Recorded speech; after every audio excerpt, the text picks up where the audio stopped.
Hey, yo, this is a new episode of the All Time Podcast. Listen to these guys, they're awesome.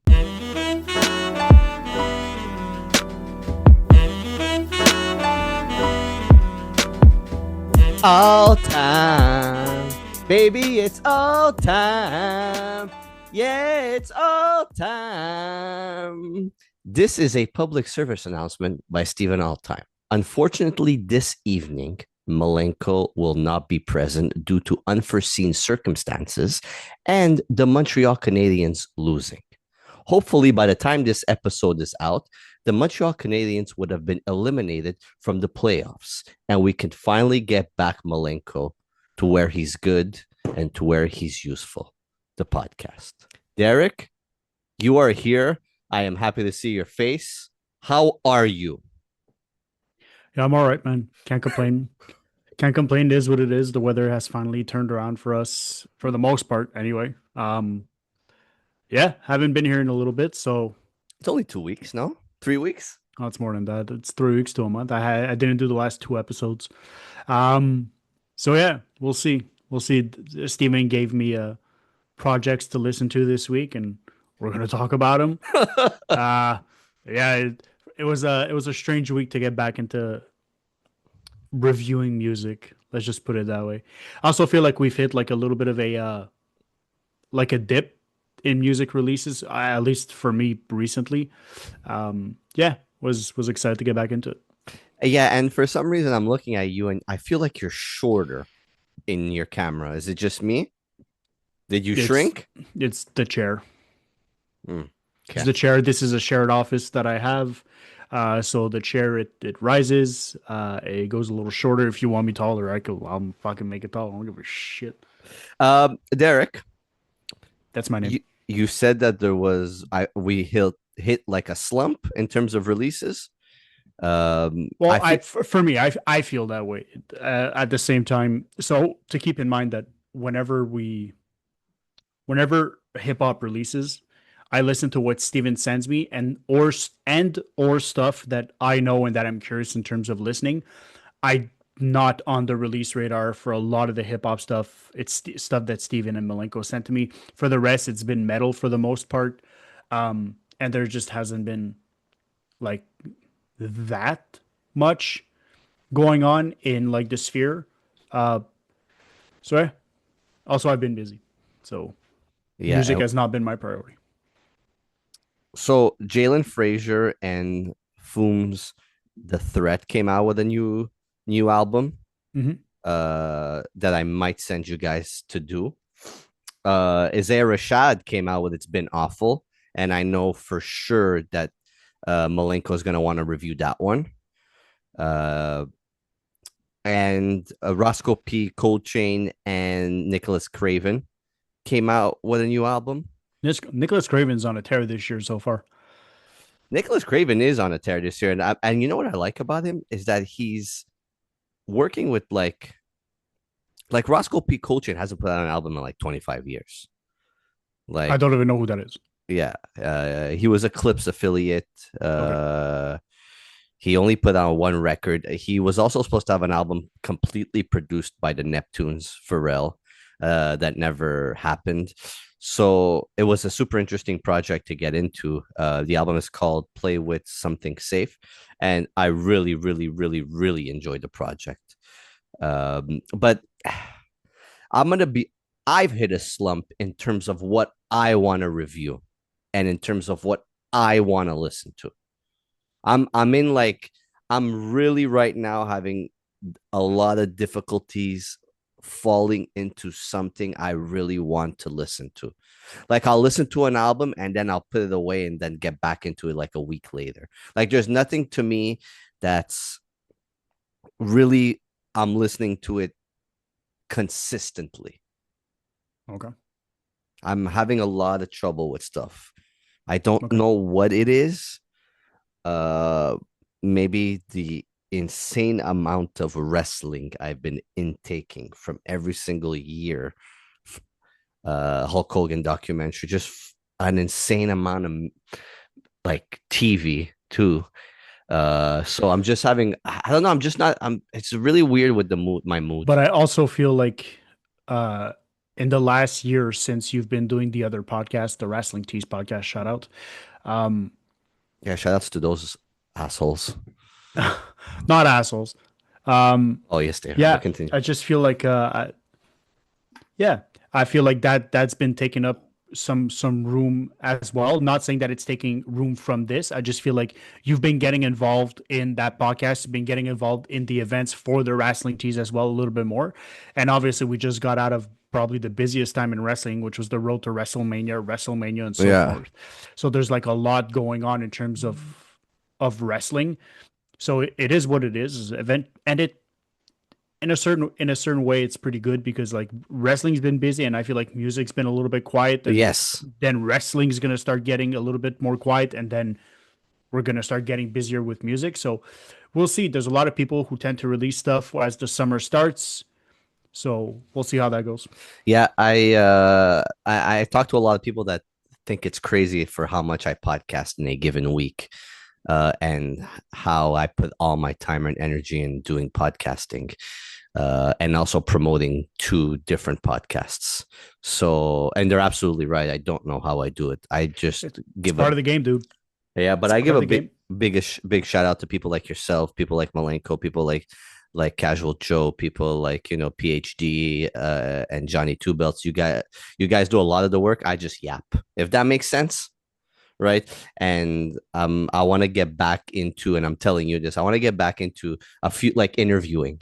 I think I like that piece more. Get away from the reviewing for a bit and get Mhm. more into the interviewing, just to have a different point of view in terms of creating an album versus talking about it. Yeah, Right. I think for me, I think what I missed was not necessarily reviewing the music. Because reviewing the music always makes it feel like so official and so like to the point and professional. I literally just missed talking about music. Like, not for a reviewing perspective, not to be critical of anything. I just miss talking about music or talking about wrestling. Not for a reviewing perspective, just to like shoot the shit with the guys. That's what I miss. I just miss talking about it and having a conversation about music. That's the stuff that I miss the most. The reviewing, it's fine. It's okay. Artists release projects, we review it, we put them on the map, we help out how we can. But it's all very professional. I just miss talking about it or Yeah. having conversations about music to people who maybe don't know stuff or referencing old stuff. Because often, like, we're gonna listen to these albums to these artists, and in one of these cases for this project, it just reminds me of a certain sound from a certain artist, and then I revisit that artist, and then that one reminds me of something, and then it just sort of like has like a Rabbit snowball hole. effect. Yeah, exactly. And I miss that. I miss listening to something and be like, oh, that reminds me of this. Oh, it's true. Let me go listen to that. And then so on and so forth. So, And to end it there, I have also taken a step back in terms of purchasing music, in terms of CDs, mhm. uh, due to the fact that I find that I don't investing all my money, my hard-earned money, in product that I receive 6 months later, or in investing $70+ to receive this product, and just waiting for it and not knowing when it's going to show up, and just buying it to buy it, instead of being like, this project is really great, I need to own this. Yeah. And I've taken a step back because I'm fed up of waiting and fed up being told that, hey, you'll get the album in 4 weeks, and then you end up getting it in 10 weeks and Yeah. paying an abundance amount of money on shipping, and it still takes 2 weeks for you to get it once they ship it. It's tough because you and I grew up in the same generation of like when we wanted to get music, we just went to the record store. We went to HMV, we went to Archambault, we went to those places. You just go through the rows and you go through the aisles and you find projects and you pick them up for 10, 15, $20. But now, like, if you like a project, you got to order it online. If not, not a lot of people necessarily release those projects. It all either comes from Europe or the States. We're in Canada. That's tough. Like, what happened to just being able to pull an album because it gets released worldwide, So that's tough as well.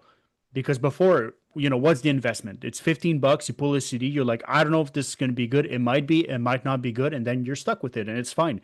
But now, like, you listen to it streaming. Also, there's not like that first listening experience of unpacking a CD, putting it in the CD player, pressing play, and not knowing what you're going to get.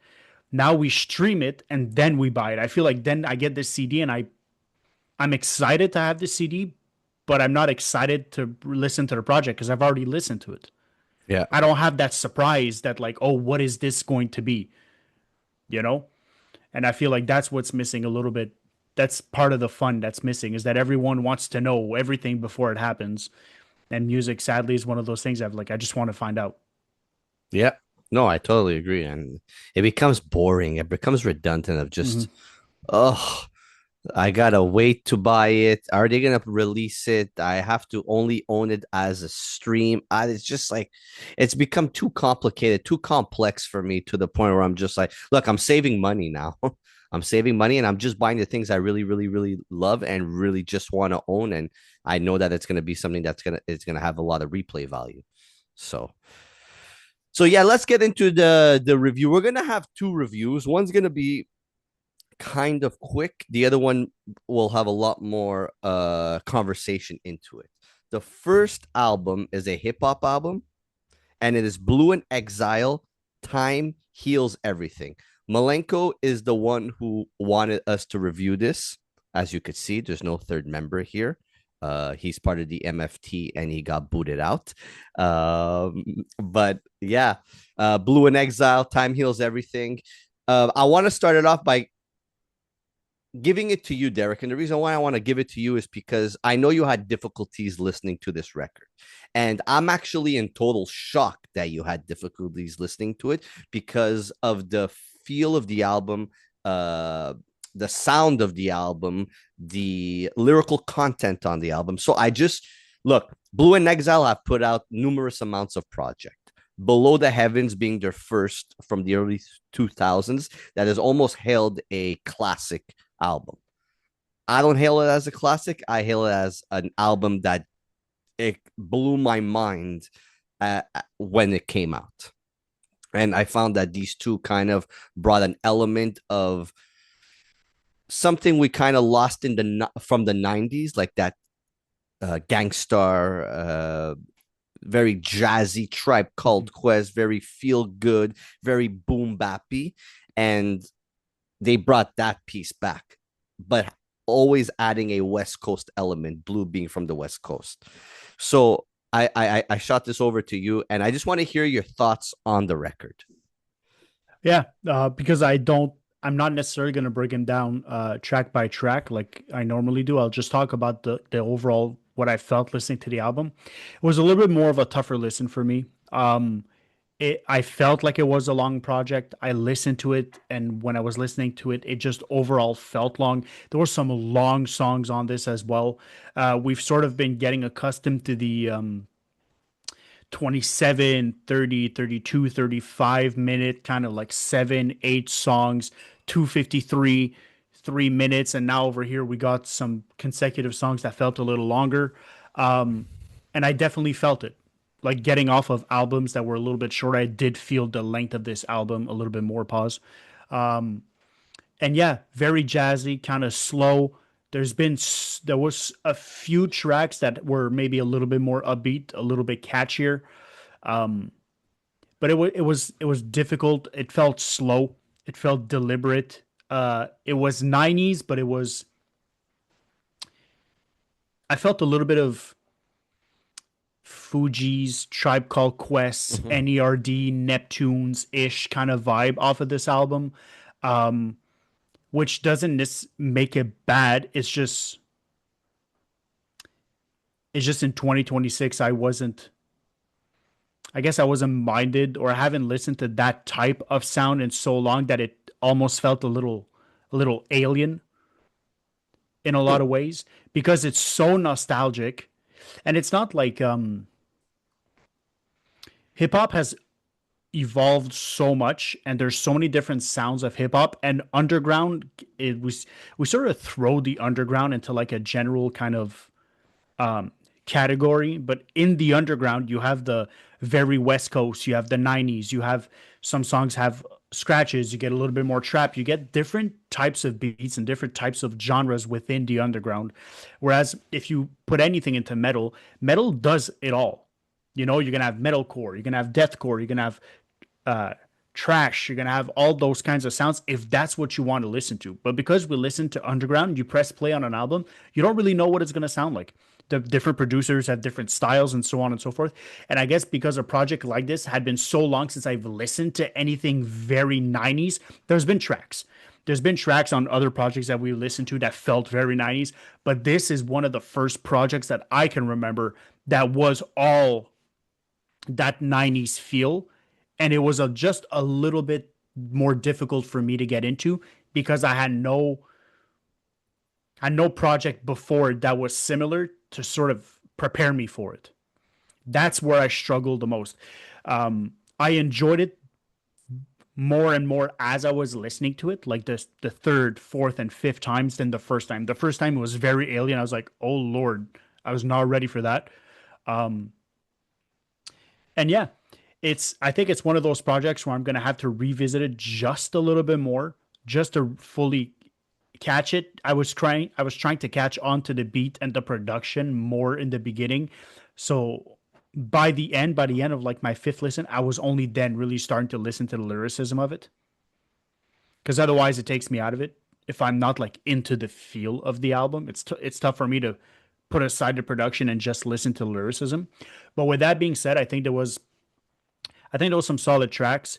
I think the tone of voice felt very familiar to me. I got like Nick Grant kind of like vocal tones to it, a little bit of a similar flow, a similar cadence, a similar tone of voice, which felt similar. I enjoy Nick Grant's projects to begin with. Um, then you had like, yeah, like I said, NERD Neptunes ish kind of vibe to some of the songs. There felt like there was like a Pharrell influence on this project as well. Just overall, I think there's. I'm trying to remember. I think there's even one of those songs that has like I'm trying to remember. I think it's The Bag has Yeah. that rotary connection, Fuji's sample. The Oh my god, I can't remember the Well, it Fuji has song. the bag has an incredible bass line that eventually flips into a beat change. Yeah, and then And it's towards the end. You get that down, down, down, yeah, down. Yeah, it has a more of a vibrant feel to it. yeah, you get that. Yeah, you get that Fuji sample. I can never remember the name of the goddamn song, but anyway, you know which one I'm talking Yes. about. The sitar kind of like sample that's been reused in hip hop. I think a Tribe Called Quest did it, and they took it from the Rotary Connection. Anyway, yeah, you get that, and then right away after that, you get Hard Times, which I felt very like Pharrell kind of influence. NERD Neptunes is Because of kind the of vibe off of singing, that one. right? Yeah, very similar. And yeah, it's it's an interesting project to say the least. It's not my vibe at this time. It was a little bit of a tougher listen. I did feel that it was a little bit more long. But with that being said, I do think it's a good project. It's just I'm gonna have to revisit it multiple times because the first 4 or 5 listens, it's been more tough. I've been a little bit more critical of it. So you said that you weren't like when you heard it for the first time, you're like it was so alien Hmm. to you because of what we're used to. Yeah. To me, it kind of like brought sunshine and brought like a different atmosphere, a more exciting atmosphere, more like I don't know. It's like I felt like I opened the window and I got some fresh air listening to this. Okay. Uh, like when I was listening to it before getting on, I was like, I don't have a lot to say about this record. I Hmm. just find it super enjoyable. And to me, it's like this is a summer record. This is a summer vibe record. It's jazzy, it's soulful boom bap. It has a West Coast feel to it. It gives me sunshine and palm trees vibe.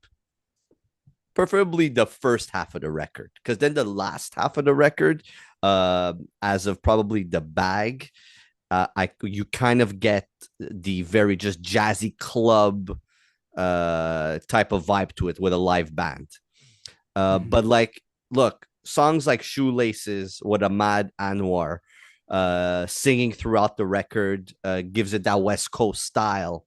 And, I find Blue is a MC rapping at it the best of his ability, being a wordsmith, storytelling throughout the album. Um, I find Exile's production like that's just classic boom bap with sampling. It's so DJ Premier influence with a West Coast feel to it. I keep saying West Coast, West Coast, West Coast, but it has that brightness, that energetic, that like I have the top down and I'm just driving with it type of music. Yeah. There, I just find these two together give like a different energy. Mhm. It's energetic music. That's what it is. Just with Blue being elegantly sharp at every bar, at every rhyme, at every hook. I just find he stands out. And this is the perfect production for him to do it. These guys know each other inside out. They've done projects. This is fourth or fifth project that they've done together. And they always push the boundaries and give us a different sound. I would love for you to go listen to Below the Heavens and hear what you think. Okay. I'll write it down. Uh, but like I just love the production and what Exile uses. The tracks bleed into one another. They sound like Hard Times with with Fashawn. Like Fashawn, just storytelling about hard times. He's just such an incredible MC with an edge to him, right? Um, the song with Rome Streets and Ice Cold Bishop. What Mhm. did you think of that? Because when I looked at it, I was like, huh, what is this song Crumb's gonna give us with Rome Streets and Mhm. Ice Cold Bishop? We're not used to these two MCs being on such a energetic West Coast boom bap feel type of beat. Yes, Rome Streets has played around with those beats a bit more, but like, well, I don't know what I was gonna expect, and I love the track. I thought that's one of the standout tracks, and Ice Cold Bishop did an amazing job on here. Yeah, I think it was one of the best tracks of the album. It was definitely interesting. I'm not, I know a little bit of Rome Streets and Ice Cold Bishop, but nothing much. And whenever I saw Rome Streets and then I listened to the type of beat that it was, I was like, oh, that's going to be interesting just because the album is it's so bright and so like not negative and not, I don't want to say it's not serious, but it's not, you don't get like the gangster talk. You don't get none of that. You get a little bit of like the braggadocious talk, but there's a lot of storytelling on this. It's very bright. It's positive for the most part. Like you said, it's very sunny and just enjoyable. Um, but yeah, overall, I think, yeah, it was a good track. It was a standout in the fact that the talent on that track was, you know, it was really good. Whenever you get all those guys together, it's going to be really good. But yeah, I didn't know what to expect either. I wasn't surprised because I knew that like they deliver, but at the same time, it was interesting to see those names on the track, especially after the first two tracks. You were like, oh, this is going to be interesting to see how they approach it. But overall, it was, yeah, I liked it. It wasn't the greatest track of the year, but it was a really good track on this album for sure. I want to get into I Don't Rhyme because that is the authentic 90s boom bap feel beat on here. Mhm. And it just was a fun MC track.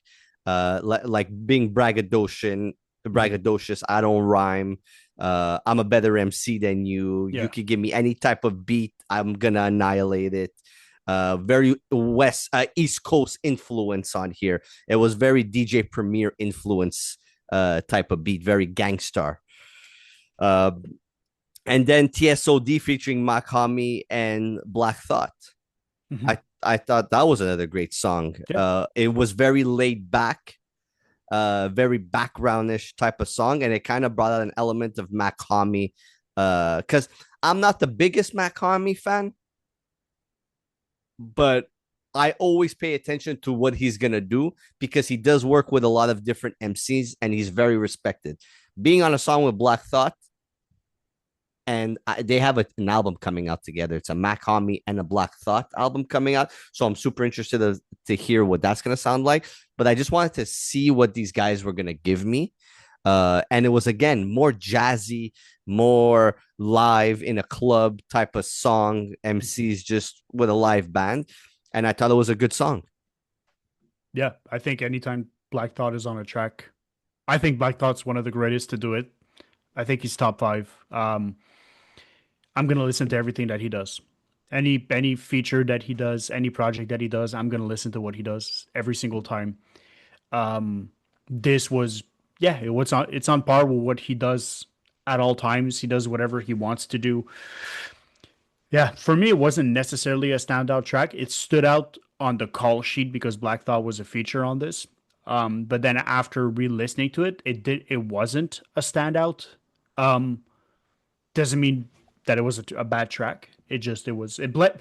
You've said it before, like all the tracks kind of bleed into each other, and that's how I feel about this album in general. I have some standouts, but they don't stand out like heads and shoulders above the other ones. They stand out just a little bit more. Mm-hmm. You know, there's no like peaks and valleys in this album for me. It's sort of like all kind of like the same with just a few little rises here and there. Yeah. That was one of them. It's just a little bump. Yeah. And the end of the album just, again, ends off super well, super intentional, super like they did a good job in putting the tracks where the tracks needed to be, and ending off the album at number 10 with Time Heals Everything was just a way to send it off and be like, we're done. Yeah, but I will do a shout out though. I do want to shout out the first song. I want to shout out Soul Unusual. Um, I've been complaining these last few episodes that I've done about like these stupid intros that is just an intro, it's just music for like 45 seconds, or it's a sample or like a voiceover of something. And like that's the first song that you get, and then the album starts. This was a proper intro to the album, a proper track. Even though it was the intro track, it was a proper track to the album. I like that. Start the album off just right away. Don't give me that sample from like a movie or like a preacher of something. Just give me a good old fashioned track. Just do your shit on that track and just start it off that way. And I appreciate that off on this album because they did that. Yep, absolutely. Let's get into the scores. I'm gonna go first. I'm gonna give this a 7.5 out of 10. And it's a 7.5 out of 10 for me because I don't think the album is great. I don't think that the album is amazing. I think that the album is just good. This is just a feel good album. MC, producer. When I put it on, I'm enjoying the record. I just think there's a time and place for this. There's a certain energy to this record. When it's sunny outside, this album is gonna come on. If it's rainy and it's dark, like it's been for the last couple of days in this dipshit hole of a city that we live in, I can't put this on. It just doesn't feel right. If that makes sense. Like there is standout tracks on here. I already said that Shoelaces, Crumbs, I Don't Rhyme, TSOD. Like Lazy Afternoon actually is really good too. But like, did I want more of it? I think I wanted a bit. The songs are long. The album is 49 minutes and it's 10 tracks, right? I would have wanted maybe 2 or 3 other songs, but the songs be shorter. The songs drag out a lot towards the end of the songs. They go into kind of like an interlude type of song. Again, they bleed into one another correctly. The songs are placed on the album correctly, but I find that I'm wanting again more. I'm wanting more tracks. Blue is standout as he always is. Exile as a producer is always standout on here. And again, they just give us a feel good record, and it's 7.5 out of 10. Like, and we spoke about it a lot. I thought I wasn't gonna have a lot to say in it, and I don't think I still said enough, but it's just a good record. You? Yeah, you know, you've been listening to me talk about it for a little while now. This was a tougher listen for me. And to your point, it just felt long. Even though it was only 10 songs, it felt long. And I'm looking here, there was out of all the songs on the album, there was only one song that was at 3 minutes. And that's Crumbs. It was at 3 minutes and 39 seconds. Everything else was above 4 minutes. And that's long. And on top of that, there's two songs in there that are over 6 minutes. And that's just long. And listen, once again, it might just be because we're a product of our environment. We might be recency biased. Most of the projects we've been listening to have been shorter projects. The song have been around the 230, 245, 250, 3, whenever you're approaching 330, that's been on like the high end of the spectrum for a lot of hip hop songs we've been listening to. Now the smallest song on this record is 3 minutes and 39 seconds. So it's a little bit more difficult. It definitely was. Um, there was some standout tracks on this. I think Shoelaces, Crumbs were really good. Um, I enjoyed Hard Times as well. In My Window had a good little bit of storytelling in there. Really enjoyed that. Um, but for me, the pacing just felt off on this. It was tough for me to kind of like catch a groove, catch a vibe to it. And for that reason, I'm gonna have to give it a 6 on 10. Let's The score might go up as I listen to this more, but let's just say that we this our score might change towards the end of the year. mhm. Um, and hey, it is what it is. It's a Yep. good record, and people need to listen to it. This will give people an energetic breath of fresh air. But please put it on when it's sunny outside. Absolutely. Put it on. You're doing something outside. You're gonna be at the pool. You're gonna have a little beer by the pool, a little barbecue, or you're gonna drive. You're gonna go for a drive with your girlfriend or whatever with the top down. Like, put it then. But if you're just at home and you're kind of like cleaning out or you're doing something, don't put that project on. You're not gonna do it justice. Exactly. Can we do some justice with some hardcore? Yes. We're flipping the script. We're gonna review a hardcore album, an album from one of my favorite bands growing up. And I threw this album to Derek and I said, Derek, let's review some hardcore. I Yes. was absolutely surprised. Steven just shoots me a text like, "Hey, you want to review this? It's hardcore." I was like, "Since when do you want to review?" I think the last time we reviewed an album that was not hip hop is probably when you reviewed the Deftones. Deftones, exactly. So I was like, "Hell yes!" Now we're right up in my alley. I'm a little bit less familiar in the punk slash hardcore scene. Luckily for me, hardcore is very adjacent to metalcore and thrash metal, so I was able to find my footing a little bit easier than the Blue Project, that's for sure. So we're gonna be reviewing one of the best hardcore bands in the history of hardcore. One of my favorite bands growing up, to the point when I've been playing them all the time, nonstop. Whether I got out of hardcore, got out of metal, got out of any genre of music, Terror has always been at the top of the lists of one of my favorite bands. And we're gonna be reviewing Terror's album, Still Suffer. For the people that don't know this, you know what this is. This is the type of music that you put on and Terror gives me that energy. This is what I've been into lately. I've been into this style. And If anyone has any questions as to like, oh, when I press play on this, what am I gonna get?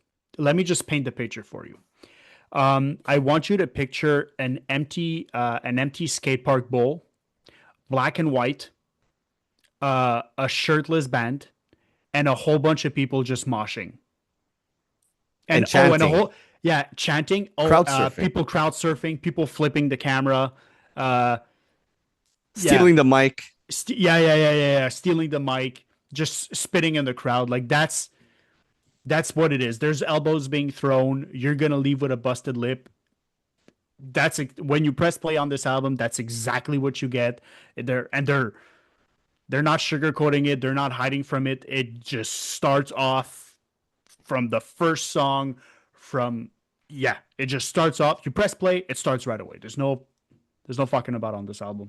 This is Terror's 10th record. They've been putting out albums since 2003. And you want to talk about long albums? They don't put out long albums. Their albums are 32 minutes, 18 minutes, 26 minutes. And I just got super excited because they were putting out a new record. Their last album came out in 2022, and Pain into Power was great. But I just wanted to see what they were able to accomplish with the Still Suffer record. And I'm telling you, they are at the best they've been. Man, these guys being able to give us that hard energy, that hardcore, those big, heavy riffs, breakdown, that mosh music, starting off with Erase You From My World. Yeah, What just a one fucking speed, just 10 right away. They don't.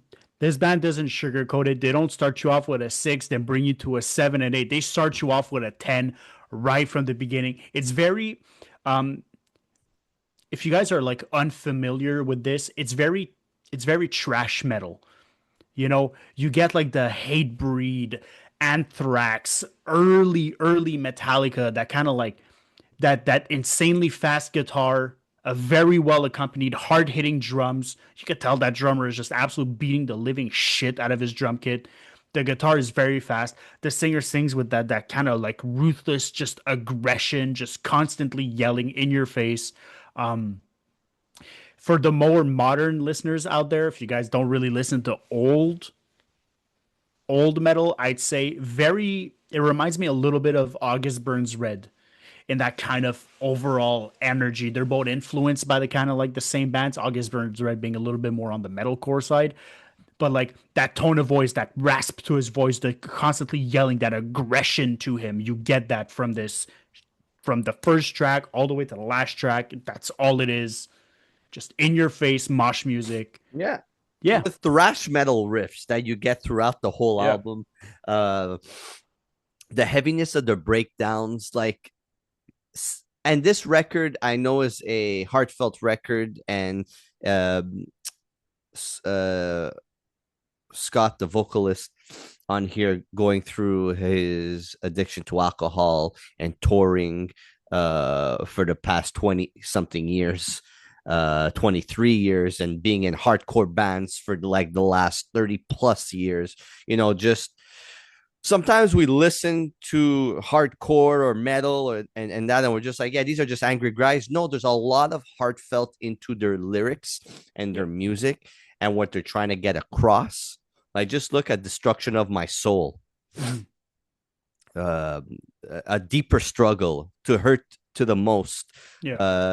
to hurt the most, sorry. Like, there's a lot of like passion and just battles that they go through, that the artists go to, and they just do it differently than every genre of music is different, right? I just there there's a very positive outcome to music like this, because I can always listen and feel something.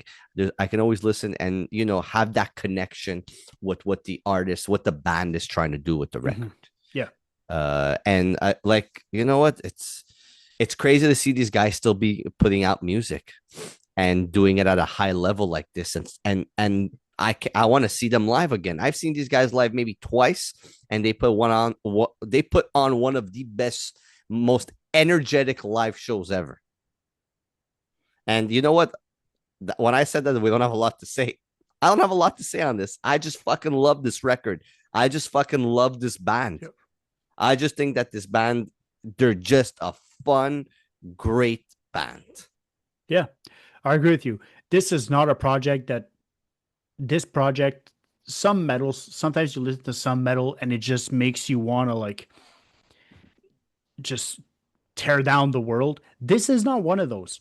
This is not one of those. Listening to this genuinely, it just makes me happy. It just gives me energy. Yes, there's some heavier subject matter in this, and yes, it is more aggressive music, but overall, it's not a slow, moody kind of like heavy album. It's a fast paced, high energy, high octane album. And this album genuinely, it just makes me happy. It just gives me energy. It just makes me like excited for my day. Um, yeah, put this in the morning and I'm ready to go. I'm not in the mood to just fucking punch everyone in the face. I'm just in the mood to get shit done. I'm in the mood to like, let's fucking go, you know? Yeah, it's just a good project. You know, you're going somewhere and you're about to do something you're not too sure. Put this on, you'll be in the mood to do anything. Yep, That's how I absolutely. feel. I feel it's fairly positive. It just puts me in a positive kind of mood. It just makes me happy. Um, and yeah, from Erase You From My World starts off super fast, and then you go into Still Suffer, which has like a crazy catchy or really good hook. Promised Only Lies is fucking nasty. Promised Only Lies fucking chugs for days, just dun dun dun dun. I fucking love it.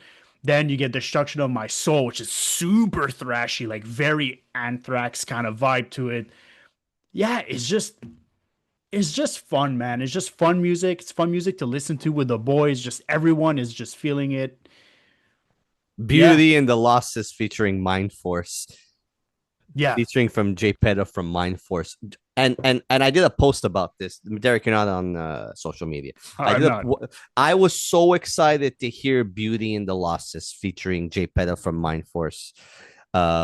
Because Mind Force slash Crush Your Soul being my favorite band right now, Mhm. and Terror being one of my favorite bands growing up, and putting that link together and having one of the best hardcore metal, thrash metal, whatever you want to call it, vocalist right now, and Scott being a huge influence. Mhm. I don't know. To me, it was just like, man, this is like the perfect marriage.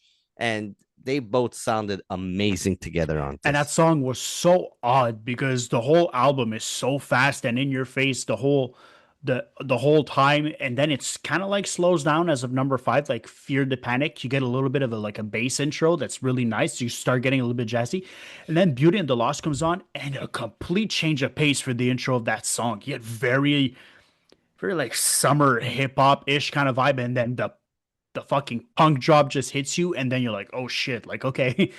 They lulled us into a false sense of, hey, we're gonna change this up into just straight up just fucking speed demons, you know? So yeah, it was a fun track. I wasn't expecting. I was like, oh, how long are they gonna keep going with this kind of like little like soulful ish hip hop kind of beat, and then bang, just starts off out of nowhere.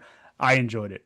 I absolutely enjoyed it. I put this on my girlfriend's. I put the headphones on my girlfriend's head before, and she was even her. She was just, yeah. She was just vibing. She was just yeah.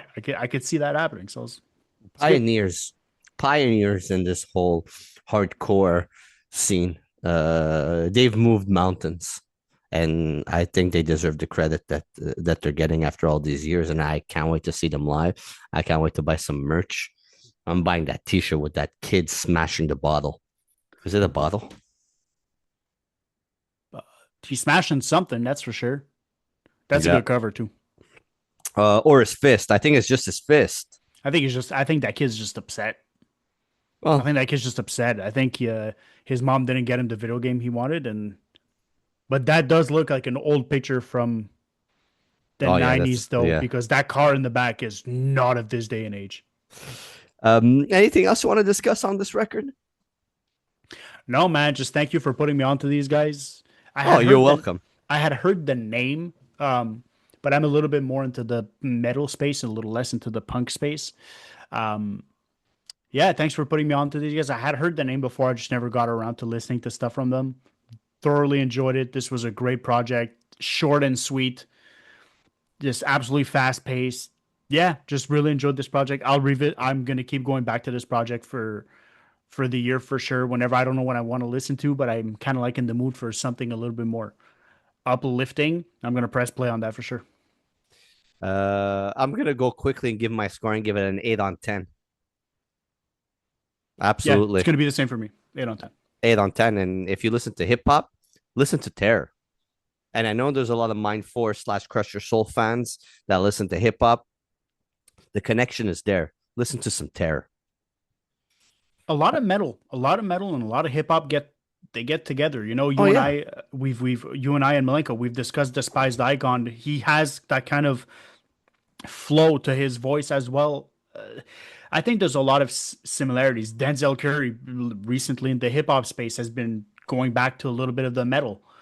You know, I think there's a lot of similarities in terms of the subject matter. I think there's a lot of similarities in terms of how to approach a track and the energy in tracks and the energy that you get from underground hip hop and underground metal. There's kind of like that hunger to prove yourself, the kind of like hunger to buck the system. I think you get a lot of similarities in it. I'm not saying that for the inexperienced listeners, your guys are going to enjoy this right away.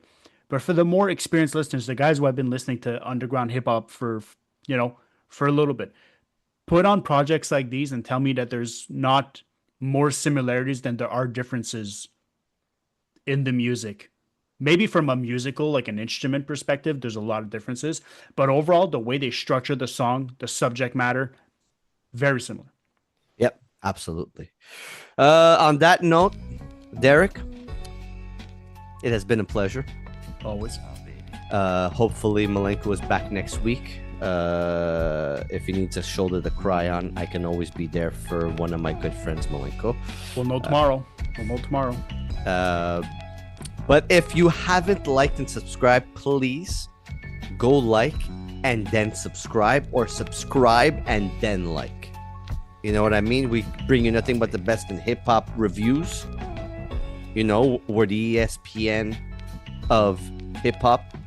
So please press that like button. We're gonna have to change that. We're gonna have to be like the TSN of hip hop. We're in Canada, you know.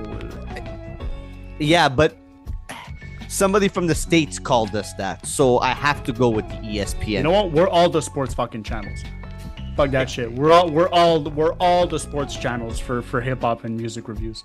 The TSN, RDS, ESPN, Sportsnet. We're all of it. Pornhub, X videos. We're not that. We're not that. It's only 3 guys. We're not that. Derek, we'll see each other next week. Peace. Thanks, everybody. Peace.